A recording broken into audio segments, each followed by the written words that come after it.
Ngunit bigla, napansin ni Mark na nawawala si Pao.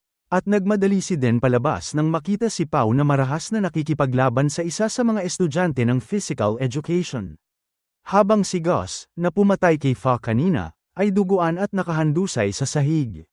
At lahat ay nagmadaling pigilan si Pao, na ang kalungkutan at stress ay nagtulak sa kanya hanggang sa puntong mawalan siya sa sarili, na nagtulak kaysa ng walang pagpipilian kundi patulugin ito gamit ang hawakan ng palakol, at pagkatapos, itinali nila ng mahigpit si Pao sa isang hiwalay na silid, habang ang iba ay pilit na sinusubukan, na gamutin ang mga sugat ni Gus.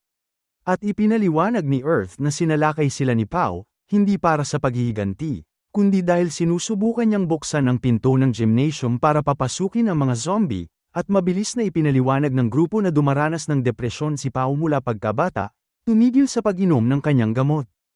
At matapos masaksihan ang pagkamatay ni Nan kahapon at ang pagkamatay ni Fa ngayon, nabaliw siya.